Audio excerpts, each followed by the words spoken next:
Hello friends, welcome to our show. आज हमारे साथ है बॉलीवुड प्लेबैक सिंगर और कंपोजर अनुराग मौर्य। क्या हाल है सर? मैं बिल्कुल ठीक हूँ। नमस्कार आपको और देखने वाले सभी व्यूअर्स को। अनुराग मौर्य का प्यार भरा नमस्कार। आप thank you so much sir, show में आने के लिए। Thank you. Sir first of all तो मैनी कॉन्ग्रेचुलेशंस काशतू के लिए। बहुत बहुत धन्यवाद और कैसा शुक्रिया रहा अदा सर करता हूँ आप एक्सपीरियंस? सभी लोगों का। एक्सपीरियंस बहुत ही अच्छा रहा, बहुत ही अद्भुत रहा। और जब हम लोगों ने इस गाने को शूट किया था तो वो सर्द का मौसम था, ठंडी के वक्त हमने इस गाने को शूट हम्म। किया था जयपुर में। और आज जब रिलीज हुआ है तो मैं मुंबई में हूँ और इस वक्त भीषण गर्मी पड़ रही है। जितने सर्द में हम लोगों ने शूट किया था इसके रिलीज के बिल्कुल। वक्त, उससे कहीं ज्यादा गर्मी पड़ रहा है। हम्म। तो एक्सपीरियंस अपने आप में बहुत ही अद्भुत है। लेकिन लोग जिस प्रकार से इस पर प्यार दे रहे हैं, जिस प्रकार से उनका रिएक्शन आ रहा है, जैसे मैं मैसेजेस मिल रहे हैं, जिस तरह के कमेंट्स मुझे मिल रहे हैं, ये देख करके बहुत ही अंदर एक सुखद एहसास हो रहा है। एक ठंडक में पहुंच रही है हमारी पूरी टीम। बिल्कुल बिल्कुल सर, 500,000 ऑलरेडी क्रॉस कर चुका है सॉन्ग एंड वेरी जी सून 1 मिलियन टच करने वाला है। जी। बस हम तो यही प्रार्थना कर रहे हैं कि इसी तरह से और भी प्यार मिले और ये गाना लोगों तक पहुंचे। Definitely definitely sir. तो सर कैसे स्टार्ट हुई आपकी ये म्यूजिकल जर्नी? म्यूजिकल जर्नी मतलब इस गाने के बारे में या मेरी musical overall journey? Sir, overall कब लगा कि इसी इंडस्ट्री में कंटिन्यू करना है? ये मुझे रियलाइज बहुत बाद में हुआ। हालांकि गाने का शौक मुझे बचपन से था। लेकिन कभी मतलब एक होता है ना, शौक आपका कब प्रोफेशन बन जाता है वो आपको खुद पता नहीं होता है। लेकिन उसमें मतलब बहुत सारे लोगों का योगदान होता है। हम्म। आप जिस भी क्योंकि म्यूजिक एक ऐसा फील्ड है या इस प्रकार की जो मेन स्ट्रीम फील्ड आज भी, मतलब अब तो बहुत लोगों का सोच बदल रहा है। लेकिन अभी भी बहुत सारे जगह पर मतलब म्यूजिक करना, एक्टिंग करना, डांस करना, इन चीजों को उतना तवज्जो नहीं मिलता है। रादर देन की पढ़ाई लिखाई करो, आप डॉक्टर बनो, इंजीनियर बनो, है ना। हम्म। लेकिन मेरे फैमिली का बहुत सपोर्ट रहा है, मेरे पापा बहुत सपोर्टिव रहे हैं शुरुआत से ही। और मैं मतलब अपने स्कूल के दिनों में मैं यूं ही क्लास में गाता था, किसी स्कूल फंक्शन में गाता था, अपने मोहल्ले में गाता था। तो पापा ने मुझे बहुत इनकरेज किया। मैं फिर धीरे धीरे कोलकाता से मेरी जर्नी स्टार्ट हुई। बचपन में मैं स्टेज शोज मैंने काफी किए। और काफी लेट में मैं जा करके प्रॉपर मतलब जो कहते हैं कि क्लासिकल ट्रेनिंग लेना, गाना सीखना, वो बहुत लेट स्टार्ट किया मैंने। और 2010 से मैं मुंबई में हूँ। 2010-11 में मुंबई आ गया था। हम्म। और जब आया था तब तो मैं ट्रेनिंग के लिए ही आया था, सारेगामापा एकेडमी में मेरा सिलेक्शन हुआ था। अच्छा। और वहां पर 1 ईयर का रेसिडेंशियल कोर्स करने आया था और उसके बाद मेरा सिलेक्शन हो गया। डीडी नेशनल पर एक रियलिटी शो प्रसारित हुआ था जिसके एंकर मनोज तिवारी जी थे और जजेस उषा उत्थुप मैम, स्माइल दरबार, जतिन ललित, लोगों ने। उसमें मेरा सिलेक्शन हुआ था भारत की शान सीजन 2 में। हम्म। और फिर उसमें कुछ आगे तक गए, फिर वहां से एलिमिनेट हो गए। हम्म। और उसके बाद फिर मैं घर नहीं गया।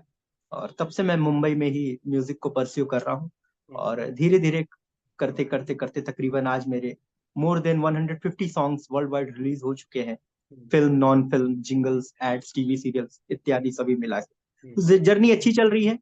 और भी कुछ बड़ा और भी अच्छा काम करने की चाह रखता हूँ। हम्म।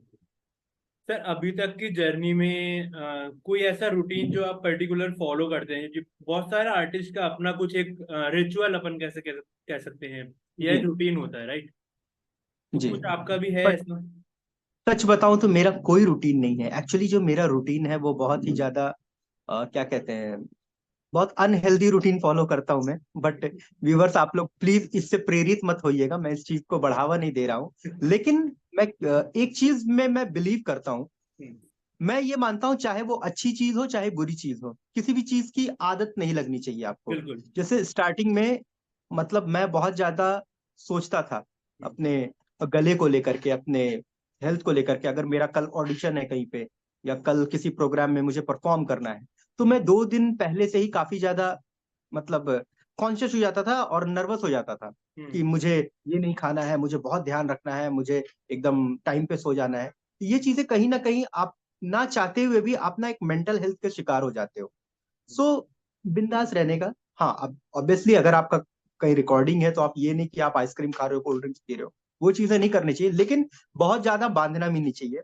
आज मैं ये कहता हूँ कि अगर मेरा गला खराब भी है, शायद मैं अपना जो मेरी स्ट्रेंथ है 100% जिस तरह से मैं परफॉर्म करता हूँ, अगर मैं मेरी तबीयत खराब है, मैं उस कंडीशन में नहीं भी हूँ, तो भी मैं किसी भी चीज को अच्छे से जा करके उसको सही तरीके से प्रेजेंट करके आ सकता हूँ। इतना कॉन्फिडेंट रखता हूँ, क्योंकि जो गला है ना, ये बहुत टेक्निकल चीज बोल रहा हूँ, जो गाने बजाने लोग हैं या जो म्यूजिक से जुड़े हुए लोग हैं वो समझेंगे इस बात को। गला ये जो हमारा है ना, ये गला, हम गले से कम गाते हैं, और 80% हमारा जो गाना बजाना है वो दिमाग से होता है। गले का काम बस 20% ही है।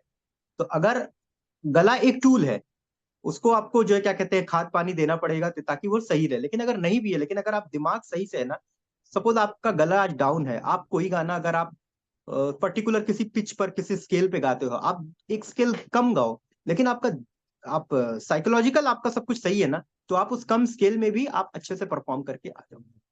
तो ये अनुभव से आता है, और थोड़ा जब आप फ्री अपने आप को छोड़ देते हैं तो उस चीज से ये संभव होता है। तो मैं पर्टिकुलर कोई रूटीन फॉलो नहीं करता हूँ।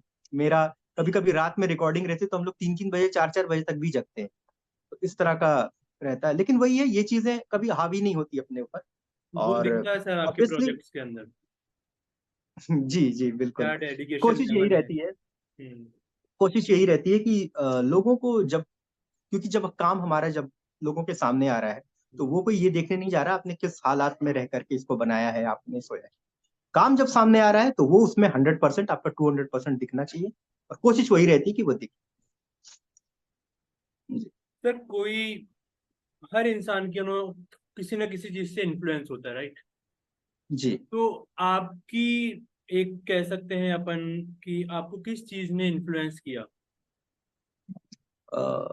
इन्फ्लुएंस मतलब बचपन में हमारी जनरेशन के, जो हमारे 90s वाले हम लोग जो जनरेशन से आते हैं ना, उस जनरेशन से अभी जितने भी लोग सिंगिंग कर रहे हैं या म्यूजिक कर रहे हैं, एक चीज से मैं एग्री करता हूं, और शायद आप सब भी जो सुनने वाले वो एग्री करेंगे, स्पेशली सिंगर्स।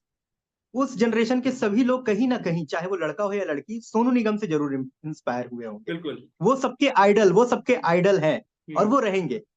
तो मैंने भी सोनू जी को गाते हुए जब देखा था, और मतलब उनसे मैं अट्रैक्ट हुआ सिंगिंग के प्रति। लेकिन गायकी की जो मतलब सिंगिंग, मतलब किस तरह से एक प्लेबैक सिंगर बनना है, एक सिंगर की लाइफ कैसी होनी चाहिए, एक सिंगर कैसा दिखना चाहिए, मतलब चाहे वो उनके लुक्स की बात कर ले, चाहे उनका ओवरऑल उनकी बात करने का जो अंदाज है, जिस तरह से वो अपने आप को कैरी करते हैं, ये सारी चीजें तो मैं सोनू निगम जी से ही इन्फ्लुएंस हुआ।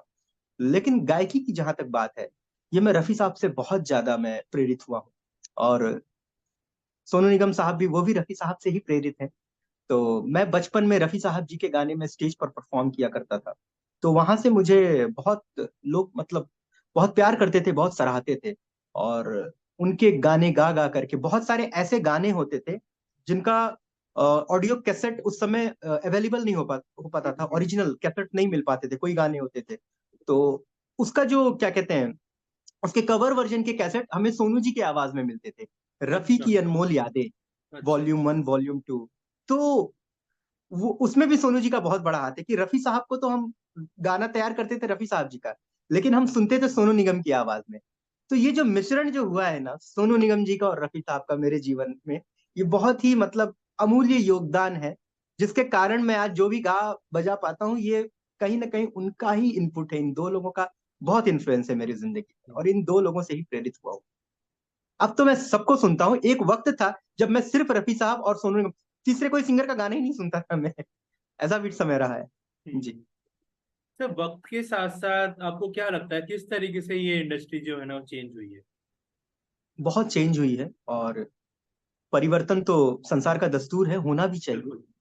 और अच्छा समय चल रहा है। मैं तो ये कहूंगा कि देखिए, हर दौर में अच्छा काम, खराब काम, मध्य स्तर का काम, इस प्रकार की चीजें होती रही हैं। लेकिन अभी का जो एक जो सिनेरियो है, अभी जो म्यूजिक इंडस्ट्री में अभी जो टोटल सीन जो क्रिएट हो रहा है, इसमें अगर आप अच्छा काम कर रहे हैं तो सबसे अच्छी चीज जो ये हुई है, आज सबके पास एक प्लेटफॉर्म है ना। आज से काफी साल पहले अगर हम जाएं, तो अगर कोई म्यूजिक लेवल अगर हमें हमारा रिकॉर्ड नहीं रिलीज करता है, या कोई हमें मंच नहीं मिलता है प्रॉपर, तो आप गाते हैं, बहुत अच्छा गाते हैं, टैलेंटेड है, लेकिन आपको एक मंच की जरूरत होती है। आज आप अपने लिए मंच खुद तैयार कर सकते हैं, सोशल मीडिया का युग आ गया है। और अगर आपकी चीज अच्छी है, आज के दौर में तो आप अगर अच्छे नहीं भी हैं, आप क्रिंज भी कर रहे हैं, तो भी आपको you are getting more viewers than जो ओरिजिनल आर्टिस्ट है। तो ये भी एक दुखद दौर है। बट हाँ, एडवांटेज डिसएडवांटेजेस दोनों हैं। एडवांटेज ये है कि आप अगर आज आप एक गाना बनाते हैं, चाहे वो आज ने घर के सेटअप पे बैठ करके स्टूडियो में रिकॉर्ड करके एक गिटार पे भी लेकर के आप गुनगुना दिए, और अगर आपकी चीज क्लिक हो गई, तो आपको घर बैठे ही आपको पहचान मिल सकती है, और जो कि पहले ये संभव नहीं था। तो ये बदलाव आया है, और टेक्निकल चीजों में काफी बदलाव आया है। आज जिस प्रकार का म्यूजिक प्रोडक्शन हो रहा है, जिस प्रकार का साउंड क्वालिटी हम सुन पाते हैं गानों में, तो टेक्निकल बहुत इंप्रूव हुआ है, जो कि बहुत अच्छा है। आज हम लोग इंटरनेशनल साउंड को अचीव कर पाते हैं।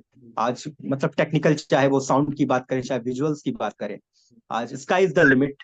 किसी भी चीज में आप कहीं बंद नहीं सकते हैं। जो संभव आप सोच सकते हैं, आप वो चीज अचीव कर सकते हैं। आज इतने रिसोर्सेज हैं लोगों के पास। सर, आपको लगता है इस चीज का सोसाइटी पे भी इम्पैक्ट आता होगा? जी बिल्कुल। हमेशा से एक कलाकार जो होता है ना, वो हमेशा क्या कहते हैं, एक समाज का आईना ही होता है। और कलाकार हमेशा से रिबेलियन रहा है, और रिबेलियन होना भी चाहिए एक आर्टिस्ट को, क्योंकि एक आर्टिस्ट एक समाज का कल्चर सेट करता है। इसलिए व्यूअर्स को भी ये चाहिए कि हम, मैं नाम नहीं लेना चाहूंगा, लेकिन बहुत सारे ऐसे कलाकार हैं जो कि, कलाकार मैं उन लोगों को क्या ही कहूँ, जो मतलब उनको लोग फॉलो करते हैं, उनके पास व्यूअरशिप है। तो एज एन आर्टिस्ट भी हमारी जिम्मेदारी बनती है कि हम लोगों को क्या दे रहे हैं, क्योंकि हम जैसा जो चीज दे रहे हैं ना, और अगर आज हम ऊपर वाले की खुशकिस्मती से अगर हमें ये सौभाग्य प्राप्त हुआ है कि हमको लोग सुन रहे हैं, अगर दो लोग भी हमें सुन रहे हैं, तो ये हमारी भी नैतिक जिम्मेदारी है कि हम उन लोगों को कुछ ऐसा प्रेजेंट करें जिससे वो प्रेरित होकर के जीवन में कुछ अच्छा काम करें। मैंने कहा ना, एक कलाकार चाहे तो शायद बड़े बड़े लोग वो काम ना कर पाए, लेकिन एक कलाकार समाज बदल सकता है। बिल्कुल। तो बहुत जिम्मेदारी होती है, और समाज पे बहुत ज्यादा प्रभाव पड़ता है। चाहे वो गानों का प्रभाव हो, चाहे वो फिल्मों का प्रभाव हो, चाहे वो साहित्य का प्रभाव हो, चाहे एक आर्टिस्ट की पर्सनैलिटी किस तरह से है। भले मैं बहुत अच्छे गा रहा हूँ, लेकिन मैं अगर मेरी पर्सनैलिटी कैसी है, उसका भी इफेक्ट पड़ता है समाज पे। ये लोग कितना भी बोल दें कि हमें ये तो एंटरटेनमेंट के नजर से देखना चाहिए, नहीं, ये बहुत ही ये सॉफ्ट पावर है, और बहुत मतलब घातक ये प्रहार करती है। इससे आप जो भी चीज चाहे लोगों का ब्रेन वॉश कर सकते हैं। इसलिए अच्छी चीजों को ही प्रस्तुत करना चाहिए, और लोगों को अच्छी चीजों को ही प्रमोट करना चाहिए। सर, मार्केट के अंदर आर्टिस्टों को मैनेज करने के लिए काफी सारी एजेंसीज और कंपनीज आ गई है, जी। राइट? हम्म। तो क्या कहना चाहोगे आप? आ गए हैं, बहुत सारे लोग आ गए हैं, और ये अच्छी चीज है, क्योंकि हर आर्टिस्ट, देखिए, आर्टिस्ट गाना बनाता है, बहुत सारी चीजों में इन्वॉल्व होता है, उसका क्रिएटिव माइंड वर्क करता है। लेकिन उस आर्टिस्ट को कैसे बेचना है, ये एक बिजनेसमैन, एक धंधेबाज आदमी का काम। एक आर्टिस्ट कभी अच्छा बिजनेसमैन नहीं बन सकता। मैं ये नहीं कह रहा हूं कि वो नहीं जानता, वो कर सकता है, लेकिन कहीं ना कहीं समय उसका बढ़ जाएगा, तो उसके आर्ट पर इफेक्ट पड़ेगा। इसके लिए मैनेजर्स बहुत जरूरी हैं, एजेंसीज बहुत जरूरी हैं।